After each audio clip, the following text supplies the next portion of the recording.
Quick note before we start. This video walks through JobTread's legacy selections experience, available to customers who joined prior to February 2026. JobTread now offers a new and improved selections experience with a streamlined photo-centered design. If you'd like to learn more about the updated version, you can find the link to the new tutorial in the description below. Now that the customer has signed the allowance amounts for the job, then you can go ahead and see all of those allowance buckets within your selections tab, and we can start adding selections within those buckets. Let's go ahead and add a new selection document within appliance allowance. I'm going to call this my appliance package. All right, now we can add in some selections here. So I'm going to go to plus group and I will choose some that I've pre-saved in my catalog. So from catalog, and I will choose my appliance package selections. Now, if you'd like to go more in depth about how to build your selections from the ground up, then definitely check out the video on predefined selections and write-in selections. Let's go ahead and click add. And now you'll see that I have my appliance package listed. And I might want to set a due date for that. So we're going to say the due date is Friday the 12th, and we will click create. Now you'll see that I have my appliance package listed, and also I can make any adjustments to the visibility for my customer. Great, let's go ahead and save our changes and we can send that to our customer. Require a signature on this one and we'll click send. All right. Now you could also have more than one selection document within an allowance. So let's create an additional one for appliance upgrades. So we'll click plus appliance allowance selection document and we will say appliance upgrades.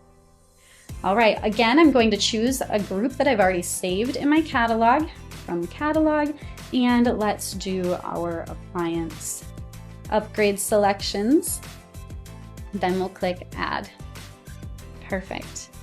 All right, that looks good to me. And notice that we also even have a write-in for our customer to choose to write in any additional appliance that they find on their own. Don't forget to set that due date here, and then we will create. Now notice that I can again make any adjustments that I need to this document.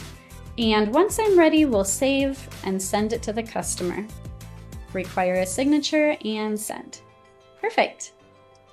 All right, so now your customer within their portal will see the selections tab and they will be able to start reviewing their selections and responding for you. So let's pretend that we're a customer right now. We're gonna open up our appliance package selections, review this document, and then they're going to make their choice. All right, we can see the selections cost, so how much they chose, also how much is deducted from their allowance, and then if they did go over their allowance amount, we will also see any additional costs to sign for here. All right, sign away and approve. Perfect. All right, let's go ahead and do another one, appliance upgrades, and as the customer, we will review.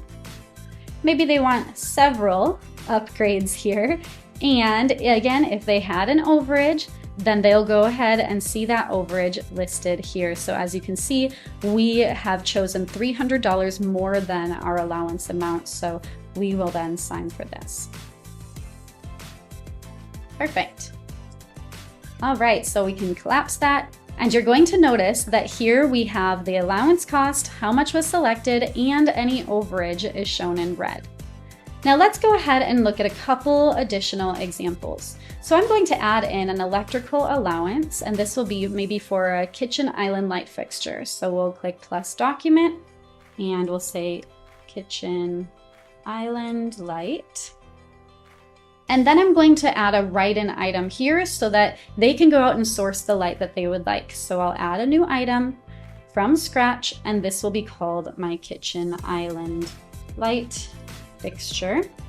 Now this description box becomes the text box that your customer can type into. So we could say, please add the details for your chosen light below. All right, and then again, I always like to make sure that I prompt them on what information I'm looking for. So item name, item color, item SKU, and item URL. All right, now we'll choose the cost code, electrical, and we'll choose the type is going to be materials, the quantity, 1, and each.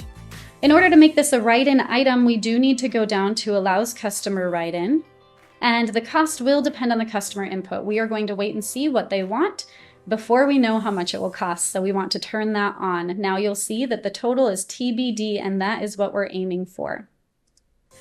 All right, we can also set our due date for this one. Maybe we'll want this a little earlier, Tuesday, and we will then click create. Now you'll see that we have our kitchen island light listed. When we send this off to the customer will have the option to send us information about this item. So let's pretend that we're the customer now. They see that this is pending and they will go in and enter in their light information. So maybe they find a pennant light and the color is bronze and the SKU is going to be listed here, and then also they will add in the website.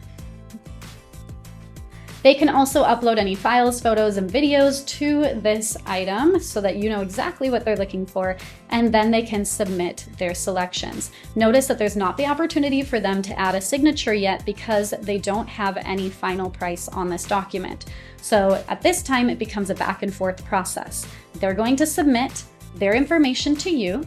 It's still a pending document, and you'll be notified that it's your turn to take action.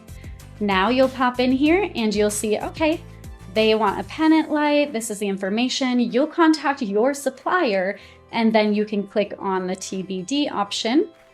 And here is where you can enter in the cost for them. Maybe you want to make sure that they stay below the total allowance amount of $300. So in this case, you could even enter in the price and then it will show you the cost of the light. All right.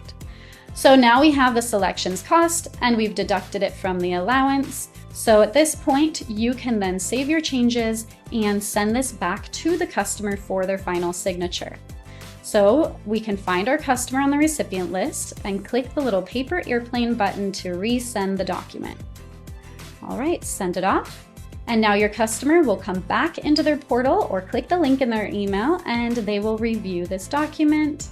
All right, that looks good to me. They will sign away and approve. Wonderful. What a steal for a kitchen island light. What I'd like to show you now, though, is that even though the allowance amount was $300, they selected $182. They have a remaining amount here of $118.